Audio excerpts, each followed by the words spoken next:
Hi students, இன்றைய எங்களுடைய தலைப்பு current trends in human resource management. தற்போதைய காலத்தில் எங்களுடைய நிறுவனங்கள் மனிதவள முகாமைத்துவத்தை எவ்வளவு திறமையாகவும் நவீனமாகவும் மேற்கொள்ள பயன்படுத்துகின்றனர், அதற்காக என்ன விதமான முறைகளை பயன்படுத்துகின்றனர் என்பதனையே இந்த தலைப்பு உங்களுக்கு சொல்லுகின்றது.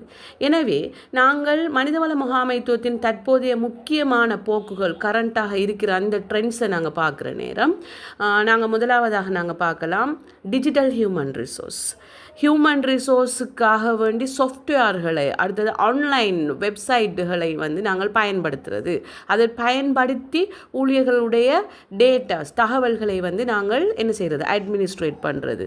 அதே நேரம் அவங்களுடைய ஒரு ரெக்ரூட்மெண்ட்டாக இருக்கலாம், அல்லது அவங்களோட அட்டெண்டன்ஸ், அடுத்தது சேலரி அட்மினிஸ்ட்ரேஷன், இது எல்லாத்தையுமே டிஜிட்டலைஸ் ஆகிறது. அதே போல் இன்னொரு ட்ரெண்டில் போகிற ஒரு விஷயம் தான் ஆர்டிஃபிஷியல் இன்டெலிஜென்ஸ், அதாவது ஏஐன்னு நாங்கள் சொல்லுவோம். இப்போ நாங்கள் பொதுவாக சொல்ல போனால் ஏஐ பல்வேறு விதமாக ஒரு ஆர்கனைசேஷனில் அது ஹெல்ப் பண்ணுது.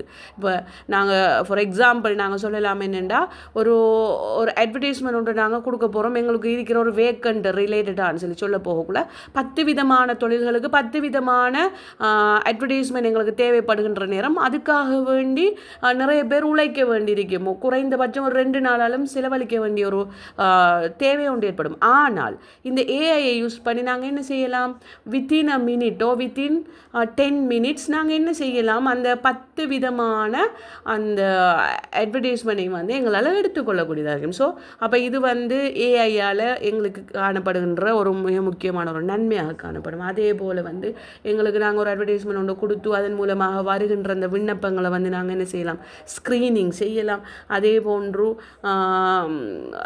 இன்டர்வியூஸ், அடுத்தது அந்த இன்டர்வியூ எல்லாம் பண்ணின பிறகு இவங்களை யாரை நாங்கள் எடுக்கலாம்ன்ற அந்த ஒரு ஃபைனல் டிசிஷன். அப்போ இது எல்லாத்துக்குமே எங்களுக்கு ஏஐ ஒரு பாரிய அளவு ஹெல்ப் பண்ணக்கூடியதாக இருக்கும். அதே போல் நாங்கள் அந்த ரிமோட் ஒர்க்குன்னு சொல்லுவோம், அல்லது ஹைப்ரிட் ஒர்க். இப்போ ரிமோட் ஒர்க்குங்கிறது எங்களுக்கு தெரியும், அதாவது வீட்டில் இருந்து இல்லைண்டா ஆஃபீஸுக்கு போகாமல் வேற ஒரு இடத்துல இருந்து நாங்கள் எங்களோட ஒர்க்கை முடிக்கிறது. ஹைப்ரிட் ஒர்க்குன்றது கொஞ்ச நாள் ஆஃபீஸ்லேயும் கொஞ்ச நாள் வீட்லேயும் இருந்து வேலை செய்கிறது. அப்போ இது ஒரு கரண்ட்டாக போகிற ஒரு ட்ரெண்டாக போகிற ஒரு விஷயமாக இருக்குது. அதே போல் ஊழியர்ட நலன்கள், எம்ப்ளாயி வெல் பீயிங்னு சொல்லுவோம். அப்போ அந்த கட்டாயம் ஒரு நிறுவனம் மனித வளத்தை மிக முக்கியமாக பார்க்கணும், அதிலேயும் மனித வளத்தினுடைய நலன்கள் சம்பந்தமாக பார்க்க வேண்டிய தேவைப்பாடு இன்றைய